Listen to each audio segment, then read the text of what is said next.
일반화의 위험성이라는 제목을 가지고 여러분들과 잠시 말씀 나누려고 합니다. 일반화한다라는 이야기를 우리가 종종 사용하죠. 제가 사전적인 의미를 좀 찾아봤습니다. 그랬더니 특정 사례들의 공통되는 속성을 보편적 개념이나 주장으로 공식화하는 것이라고 표현이 되어 있어요. 되게 어렵더라고요, 말이. 그러니까 쉽게 말하면 어떤 특별한 사건들이나 어떤 특별한 사물들이 있는데 거기에서 서로 공통된 것들을 이렇게 뽑아서 이 공통된 것들을 이들이 다 가지고 있으니까 이 물건들이나 사건들은 이런 공통된 성격들이 있으니까 이런 것들입니다 라고 일반적으로 주장하는 것을 일반화다 이렇게 얘기를 해요. 재미있는 사건이 있습니다. 그 미국에 있는 노스캐롤리나 대학이 있는데 그 노스캐롤리나 대학에서 가장 많은 연봉을 받는 학과가 여러분 어딘지 아십니까? 통계적으로 가장 많은 연봉을 받는 학과. 잘 모르겠죠. 일반적으로 우리가 생각할 때는 뭐 의대나 판검사나 뭐 법대나 아니면 생명공학이나 우주공학 뭐 이런 쪽을 생각할 수 있을 것 같아요. 그런데 참 재밌는 것은 지리학과래요. 지리학과 나오면 저는 잘 모르겠습니다. 지리 선생님, 우리 예전에 지리 선생님들 지리학과 뭐 그렇게 큰 연봉을 받을 것 같지 않아요. 그런데 왜냐하면 그 대학의 지리학과를 유명한 농구 선수였던 마이클 조던이 거기를 졸업했대요. 마이클 조던이 거기를 졸업해서 수백억 달러의 연봉을 받았지 않습니까? 그러니까 그 지리학과를 졸업한 사람들의 연봉이 마이클 조던의 연봉과 합쳐져서 쭉 올라간 거예요. 그러니까 다른 학과들이 사실은 더 초봉이 높겠죠.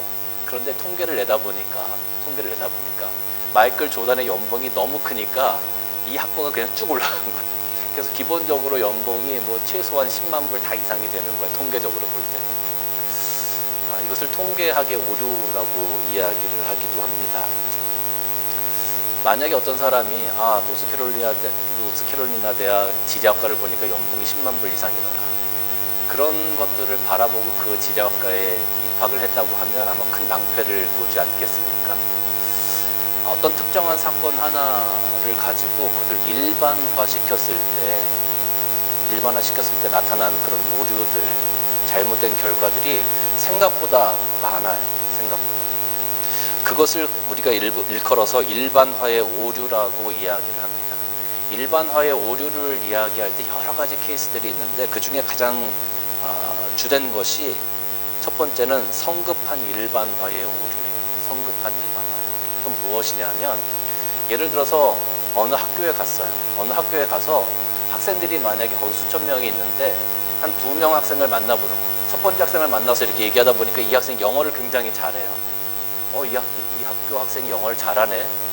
두 번째 학생을 만났는데 또 그 학생도 영어를 잘해. 세 번째 학생을 만났는데 세 번째 학생도 영어를 잘해. 그러니까 어떠한 결론에 이르느냐면 이 학교에 다니는 학생들은 영어를 다 잘한다. 수천 명의 학생들 중에서 3명을 만났을 뿐인데 그 3명을 만나본 경험을 가지고 그 수천 명을 다 평가하는 거예요. 근데 그 수천 명의 학생들 중에 다 영어를 잘하겠습니까? 그렇지 않겠죠. 그래서 이게 성급하게 어떤 결론에 도출하는 것. 그래서 이것이 성급한 일반화의 오류다 이렇게 얘기를 합니다. 두 번째는 단순화의 오류입니다. 단순화의 오류. 우리 실상에서도 굉장히 많은데요. 제가 처음에 호주에 왔을 때 제가 중고차를 오자마자 하나 구입을 했습니다. 한국 차를 구입했어요. 한국 대우에서 나온 차를 구입했어요. 근데 한국 대우에서 나온 차가 굉장히 좀 저렴했었고 가격 대비 가성비가 좀 괜찮았었어요. 그래서 저는 이제 그거를 구입하러 갔다가 그 차를 구입해 왔습니다. 3,000불인가 3,500불인가 줬던 것 같아요. 어쨌든 구입을 해왔는데 제가 그것을 구입해 오자마자 주위에 있던 모든 분들이 저한테 다 같이 했던 말이 있어요. 왜 한국 차를 구입했냐?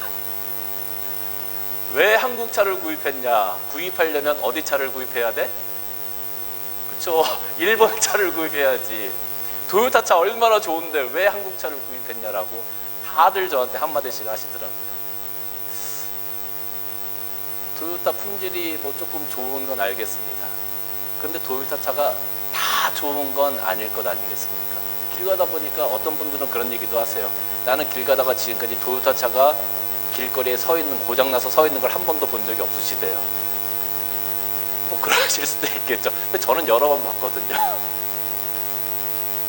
그러니까 일반적으로 도요타 차 괜찮아. 그러니까 도요타 차는 다 좋은 거야. 중고든 새 차든 뭐든지 다 좋아. 이렇게 우리가 단순화시켜서 이야기를 합니다. 그것이 단순화의 오류입니다. 이렇게 우리가 어떤 것들을 일반화시키다 보면 우리도 모르는 잘못된 결론에 이르게 되는 경우가 종종 있게 되어지죠. 여러분, 이게 우리 신앙에 있어서도 마찬가지입니다. 신앙생활을 하다 보면 많은 분들이 신앙생활을 일반화시키려고 해요. 일반화시키고 나면 다 분명히 거기에 대한 부작용들이 생겨지게 되는데 그런 부분에 대해서는 전혀 생각하지 않으시는 거죠. 이게 무슨 말이냐. 신앙생활을 가장 일반화시키는 경우가, 케이스가 어떤 거냐 하면 간증이에요. 간증. 어떤 분이 와서 간증을 합니다. 나는 이렇게 했더니 이런 어려운 상황에서 하나님께서 나를 도와주셔서 내가 오늘날 이렇게 성공했어요. 내가 이렇게 어려운 상황에 있었는데 내가 이렇게 했더니 하나님께서 나를 도우셔서 내가 병이 다 나았어요. 오늘 내가 이렇게 살아갑니다. 라고 이야기를 합니다. 그러면 우리는 그 간증을 들을 때 어떤 생각을 하게 됩니까? 거기서 정말 이야기하는 핵심은 하나님께서 그 사람이 하나님을 바라는 간절함, 하나님 앞에 최선을 다하려고 했던 그 간절함을 붙들고 하나님 앞에서 최선을 다했을 때 그 믿음을 보시고 하나님께서 그에게 베풀어 주신 은혜라고 우리가 생각을 하잖아요. 그게 일반적이에요. 그런데 많은 분들이 어떻게 생각하냐면 저 사람이 병원 갈 거를 병원 가지 않고 그 병원 갈 그 병원비를 하나님 앞에 감사헌금 했더니 하나님이 낫게 해주셨더라. 그러니까 우리는 병원 갈 필요 없이 하나님께 헌금하면 하나님이 우리도 낫게 해주실 거예요.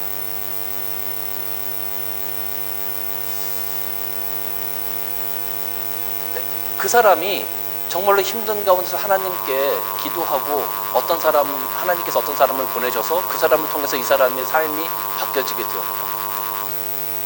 그러면 하나님께서도 나에게 분명히 그런 사람을 보내주실 거야. 내가 그렇게 하면.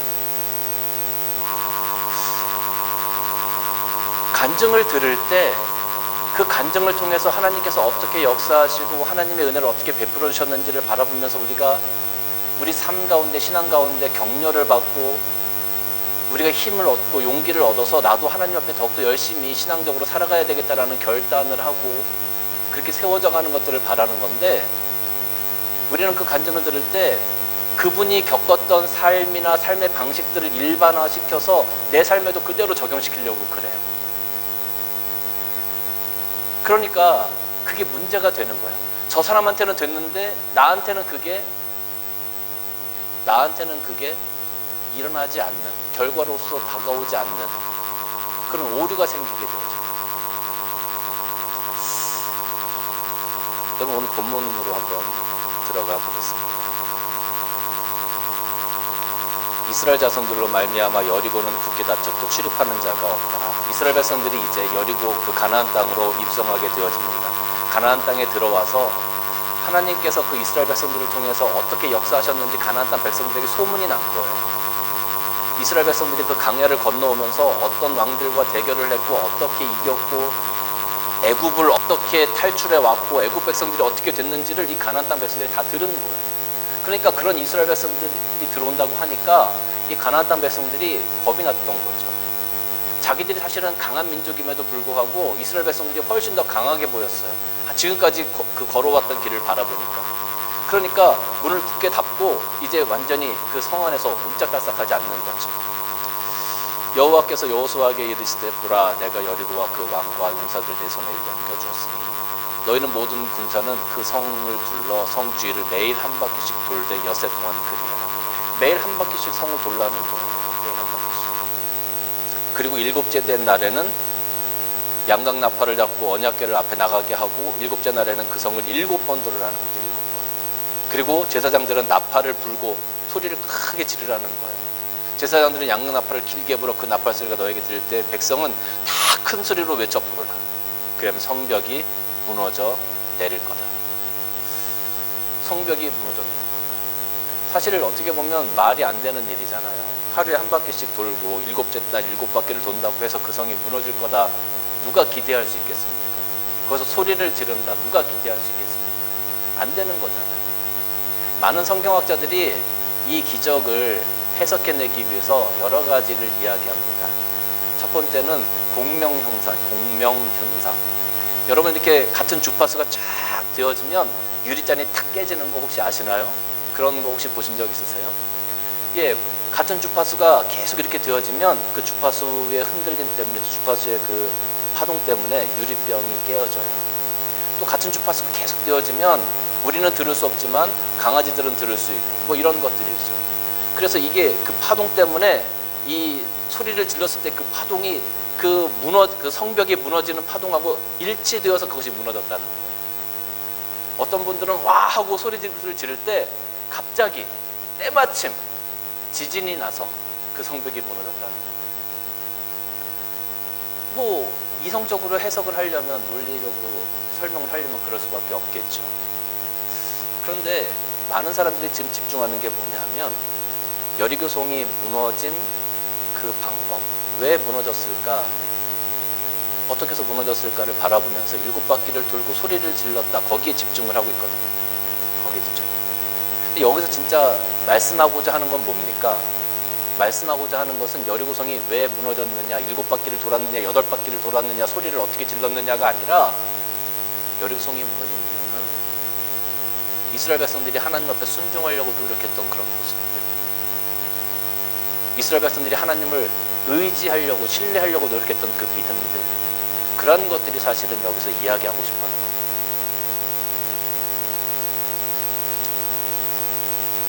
그런데 우리가 정작 봐야 될 메시지는 보지 못하고 자꾸 엉뚱한 거를 봐요. 견지망월이라는 한자 성어가 있죠. 견지망월. 손가락으로 달을 이렇게 가리키는데, 달을 가리키고 있는데 사람들이 어디를 봐요? 이 손가락을 봐요. 아, 목사님 손가락이 왜 이렇습니까? 손톱이 조금 손톱이 왜 이렇게 길어요? 이런 걸 보는 거예요. 오늘 이 말씀은요, 하나님 앞에 이스라엘 백성들이 어떻게 순종해 왔느냐를 우리들에게 말씀해 주고 있는 건데, 사람들은 자꾸 그 손가락만 바라봐. 여리고성이 어떻게 무너졌을까? 어떻게 그걸 해석해낼까? 그러면서 그거를 내 삶 가운데 어떻게 일반화시킬까를 고민해요. 그러다 보니까 예전에 그런 일들이 많이 있었죠. 땅밟기. 땅밟기가 뭐냐 하면 선교지를 가든지 아니면 교회를 세워야 되는 교회를 세워야 될 때 그 부지를 구입하기 위해서 그 땅을 모든 교인들이 이렇게 하루에 한 바퀴씩 도는 거예요. 오늘 여호수아가 했던 것과 똑같이 그거를 내 삶 가운데 적용시켜서 일반화시키려고 그 방법대로 그대로 하는 거예요. 그러면 하나님이 그것을 우리에게 주실 거다라는 생각을 하는 거죠.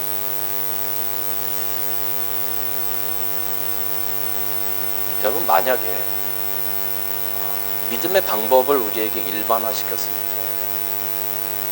하나님께서 그것을 우리에게 허락하지 않으셨을 때 우리는 어떤 생각이 들까요? 만약에 여러분들이 오늘 이 여호수아가 하루에 한 바퀴씩 도는 것처럼 여러분들이 정말 소원하는 일을 가지고 정말로 그 지역을 정말 땅밟기를 하듯이 이렇게 돌았어요. 그런데 하나님께서 여러분에게 그것을 허락하지 아니하셨어요. 그럴 때 여러분들은 어떤 생각이 들까요?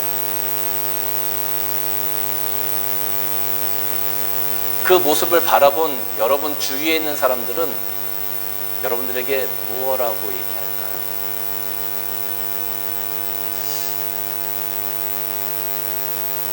저 사람은 됐는데 왜 나는 안 될까? 저 사람은 됐는데 왜 나는 안 될까? 하나님이 나를 사랑하지 아니하시나? 내가 하나님 앞에 뭘 잘못했나?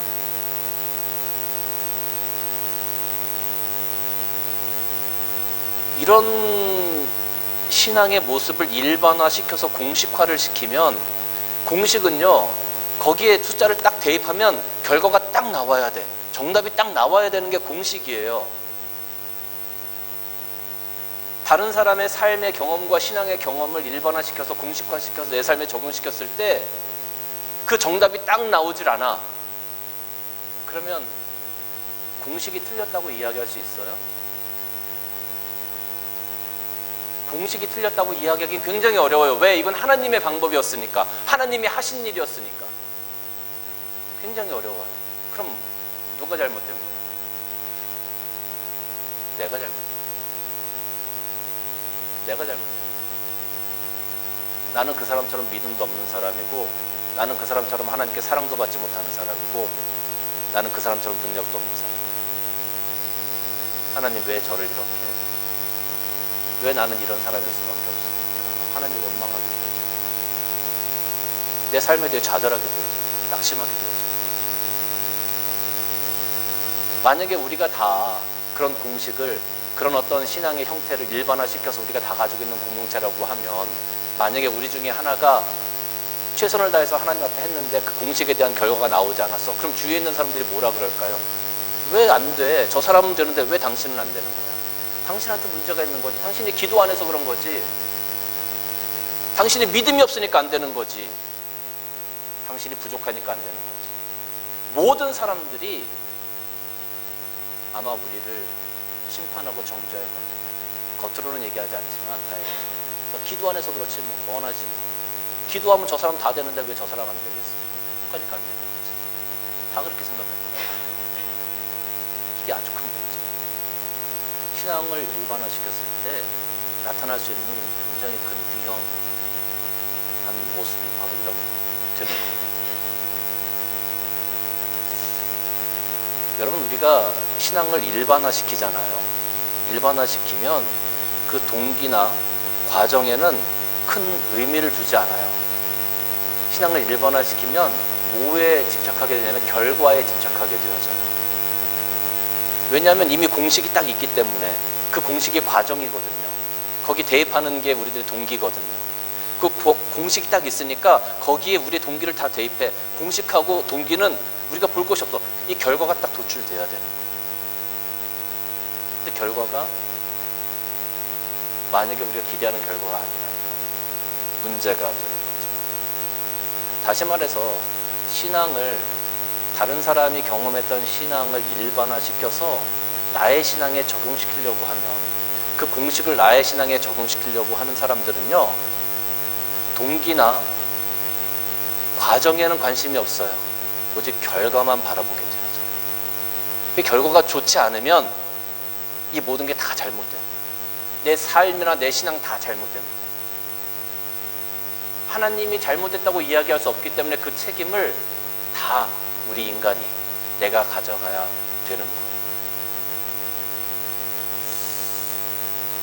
근데 여러분, 바른 신앙은요, 동기도 중요하고 과정도 중요하고 결과도 중요합니다. 이게 다 다를 수 있어요. 사람마다. 어떤 사람들이 아이가 3명이 있어요. 3명이 열심히 공부를 합니다. 정말로 똑같이 공부를 해요. 하루에 만약에 10시간씩 공부를 똑같이 했다고 하십시다. 그러면 이 세 학생이 다 서울대 갈까요? 다 인류대로 갈까요? 똑같이 10시간 공부했어요. 다 인류대 갈 수 있을까요? 아니죠. 어떤 학생은 뭐 서울대 갈 수 있을 거예요. 어떤 학생은 서울에 있는 대학에 갈 수 있을 거예요. 어떤 학생은 아마 지방대를 갈 수 있을 것 같아요. 10시간씩 똑같이 공부했다 하더라고요. 이건 개인별로 다 다르거든요. 개인의 경험이나 개인의 능력이나 개인의 상황이나 개인의 자질이나 이 모든 것들이 다르거든요. 근데 똑같이 10시간씩 공부를 했어. 그 공식을 딱 가지고, 야, 쟤는 서울대 가는데 너는 왜 4년대밖에 못 갔어? 너는, 야, 쟤는 10시간 공부해서 갔는데 왜 10시간 공부했는데 너는 지방대를 갔어? 그렇게 우리가 평가를 할 수 있겠느냐는 거예요.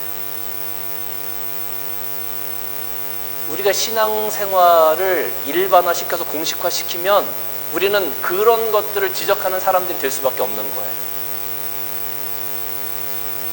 굉장히 잘못된 삶의 형태, 신앙의 형태라고 이야기할 수 있습니다.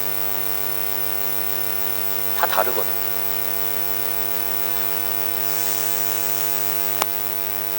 결과가 좋지 않더라도 하나님께 그 모든 것들을 맡겨놓고 우리가 최선을 다하는 것이 바른 신앙생활이에요. 다른 사람의 어떤 경험이나 신앙의 형태를 일반화시키고 공식화시켜서 나에게 적용시킨 다음에 그것을 왜 못했냐고. 우리 이제 이 세상에 교회가 얼마나 많이 있습니까? 작은 교회도 있고 큰 교회도 있고 뭐 몇십 명 모이는 교회도 있고 몇천 명, 몇만 명 모이는 교회들도 있어요. 많은 분들이 그런 얘기를 가끔 하세요. 작은 교회 이렇게 하시는 분들 보면 목사님 많이 힘드시죠? 이런 얘기를 해요. 저한테도 그런 얘기를 많이 하십니다. 밖에 나가면. 저는 항상 그렇게 얘기해요. 저는 힘들지 않습니다. 저는 참 행복한 사람입니다. 예배 드릴 수 있는 자리가 있고 또 함께 하시는 성도들이 있고 저는 참 행복합니다. 이렇게 얘기해요. 그러면 대부분의 분들이 조금 의아한 눈초리로 이렇게 바라보는 경우가 종종 있어요. 어떤 분들은 또 작은 교회를 섬기고 있다고 하면 그런 얘기를 하세요. 목사님 기도 많이 하셔야 되겠어요. 기도 많이 하셔서 빨리 교회가 부흥되어지고 목사님께도 이렇게 성장했으면 좋겠습니다. 네, 감사합니다. 제가 그랬죠. 특히 뭡니까? 기도를 많이 하면 교회가 성장하고 대형 교회가 될 수 있다 라는 일반적인 공식을 대부분의 사람들이 가지고 있어요. 그러니까 작은 교회 목사들은 기도를 안 하는 줄 알아요. 그분들이. 근데 사실 따지고 보면 작은 교회 목사들이 더 많이 기도할걸요. 더 지금 막 간절하니까. 그렇게 판단을 하겠죠. 그런데 이 결과는 누가 가지고 있는 결과는요. 주님이 가지고 계신 거예요. 하나님이 가지고 계신 것을 우리가 알아요. 공식을 딱 정해놓고 이 공식을 통과하면 이 일반화된 과정을 통과하면 이런 결론이 도출되어집니다가 아니라 이것을 통과하더라도 이 결론은 하나님의 뜻에 따라서 달라질 수 있다는 것을 우리는 알아야 돼요. 그런데 이걸 신앙을 일반화시켜 놓으신 분들은 이것을 인정하기가 굉장히 어려운 거예요. 왜? 공식이니까.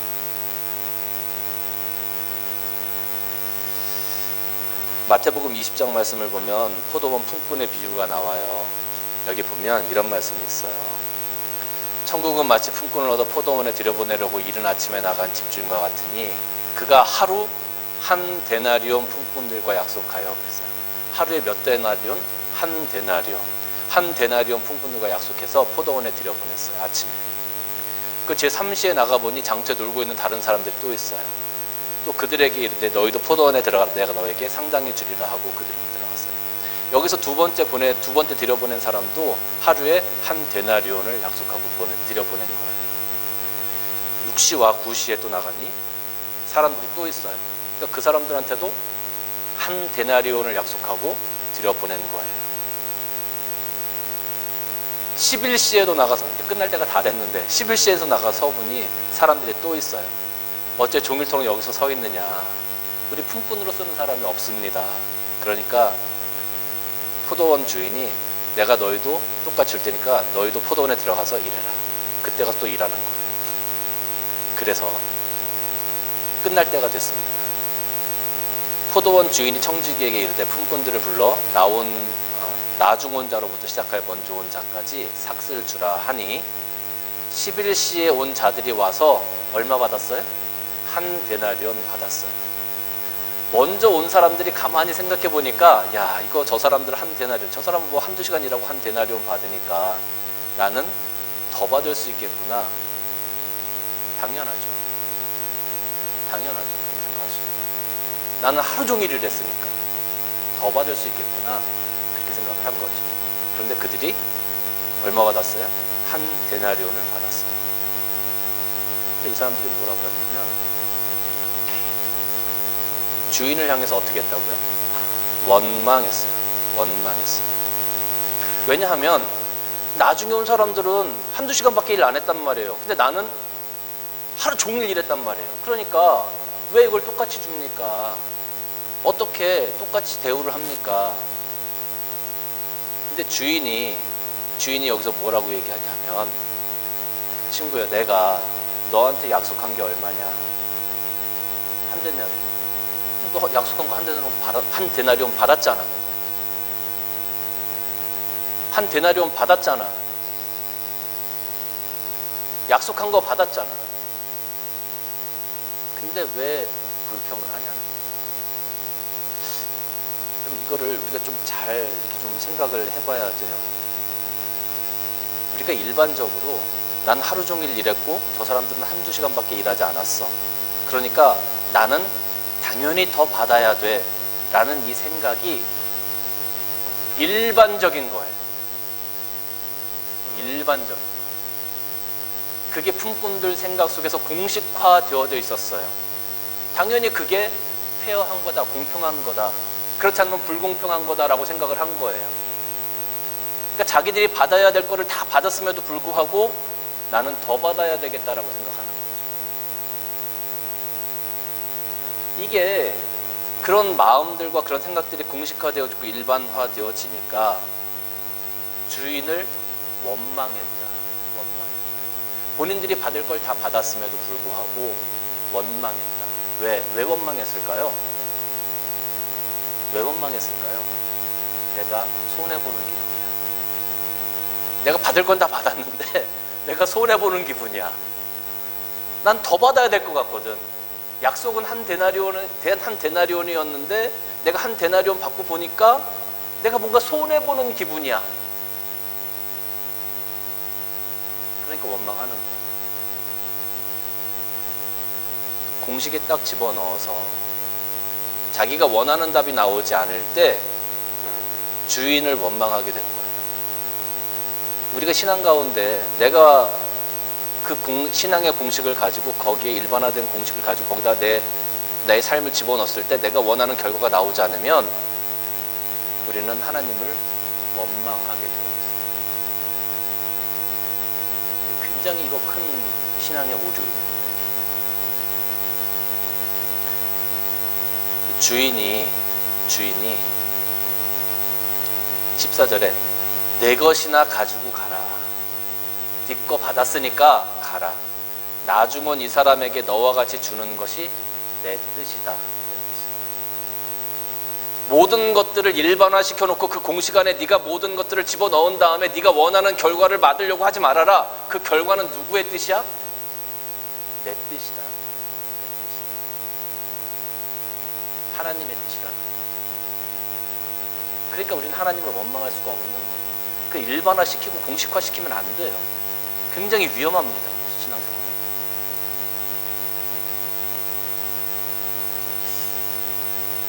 제가 예전에 그 교육전도사 시절에 한국에서 이런 경험이 있었어요. 우리 주일학교 어린이들한테 이제 그 성경학교 기간이었는데 성경학교 기간이 하루 끝나고 나서 사탕을 이렇게 나눠줬어요. 그러니까 아이들이 사탕을 이렇게 한 움큼씩 주먹에 쥐고 다 좋아하고 막 그냥 막 너무 신나가지고 막 그러고 있었어요. 그러다가 내가 지나가다가 그 주일학교 어린이한테 야, 그 사탕 전사님 하나 줘.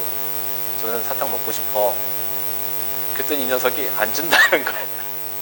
그 사탕 이렇게 막 쥐고 있으면서 안 준다는 거야. 그 사실 아무것도 아니지만 제가 그 옆에 있는 친구한테 그래?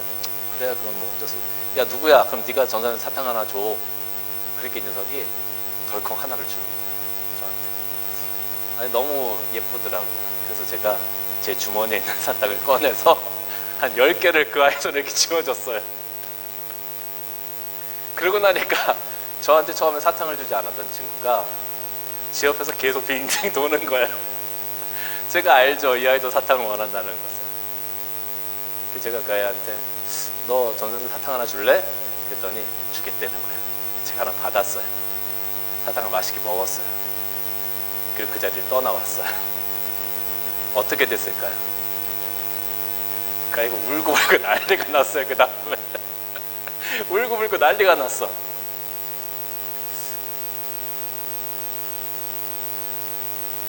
이게요, 신앙이라는 것을 그 아이는 그렇게 생각했을 것 같아요.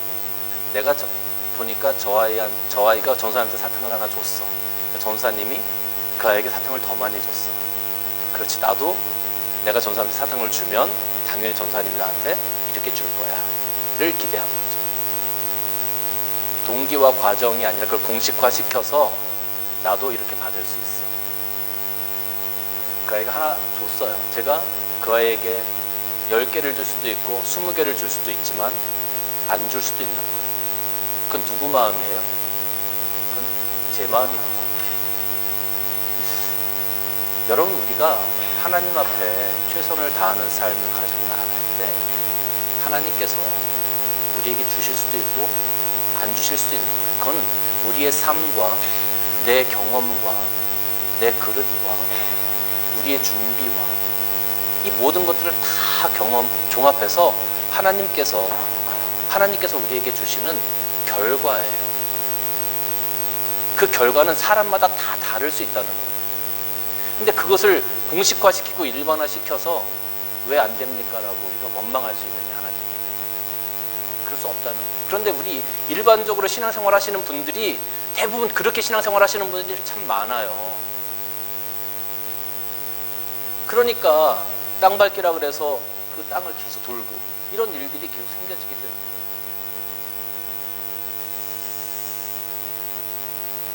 사랑하는 성도 여러분, 우리는 나만의 명품 신앙을 만들어야 돼요. 백화점에 가보세요. 기성복들 얼마나 좋습니까? 옷 아주 잘 나온 옷들이 많죠? 새 옷들 보면 너무 예쁘고 아름다워요. 그런데 진짜 명품은 기성복이 아니라 공장에서 막 찍어낸 옷이 아니라 진짜 명품은 이태리 장인이 한 땀 한 땀 따야 된다면서요. 한 땀 한 땀. 하나님과 내가 우리의 신앙의 결과를 만들어갈 때 한 땀 한 땀, 한 땀 한 땀 따서 하나님과 내가 내 삶 가운데, 내 소망 가운데, 내 체험 가운데 만들어갈 수 있는 명품 신앙을 만들어가야 돼요. 그게 지금 중요한 포인트예요. 많은 사람들이 기성복처럼 기성신앙, 일반화된 신앙을 따라가려고 그래. 그리고 그것에 딱 도출되어서 아름다운 자기가 원하는 결과를 얻으려고 그래. 그게 안 나오면 하나님을 원망해. 이게 무슨 신앙이에요? 진짜 신앙은 하나님과 한 걸음 한 걸음 걸어가면서 나만의 스토리를 만들어가는 것이 진짜 신앙이에요. 아브라함이 이삭을 바쳤어요. 여러분 자식들 바칠래요? 그러면 하나님께서 여러분 축복하시겠어요?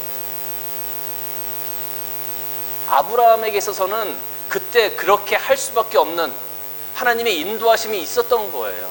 아브라함 삶 가운데 그거를 우리 삶 가운데 적용시켜서 나도 내 아들을 드려야지, 이건 말이 안 된다는 거예요. 오늘 우리에게 주시는 하나님의 은혜가 내 삶의 경험과 내 생각과 내가 지금까지 살아온 모든 길들, 그 모든 것들을 종합해서 하나님께서 나를 위해서 역사하시는, 만들어 가시는 그 신앙의 길이 있다라는 거예요. 물론 우리가 성경 말씀에 나오는 위인들을 바라보고 또 간증들을 들으면서 아까도 말씀드린 것처럼 내가 하나님 앞에 더욱더 최선을 다하는 삶을 살아가야 되겠구나, 내가 그 신앙을 정말 지켜나가야 되겠구나라는 그런 격려함과 위로함을 받을 수 있어요. 근데 그 방법들이 내 삶의 공식화가 되어서 내 공식화가 되어서 그걸 가져오면 안 된다는 거예요. 사랑하는 성도 여러분, 일반화되고 공식화된 신앙의 형태를 따라가는 것은 굉장히 위험합니다. 하나님께서 여러분을 향한 특별한 계획이 계세요. 그리고 하나님이 여러분들을 한 사람 한 사람 지명하여 불렀어요. 그리고 너는 내 아들이라 라고 하나님께서 1대1로 만나서 우리와 함께 하시고 하나님의 이야기를 우리에게 들려주시고 또 하나님과 함께 우리들의 삶을 한 걸음 한 걸음 써 내려가시기를 원해요. 그것이 하나님께서 원하시는 명품 신앙.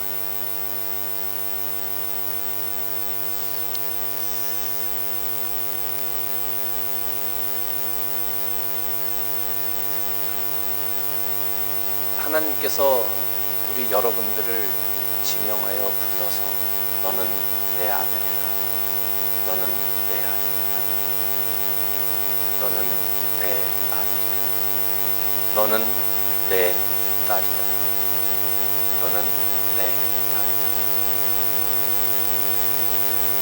이 말씀의 의미는 내가 너와 함께하고 싶다.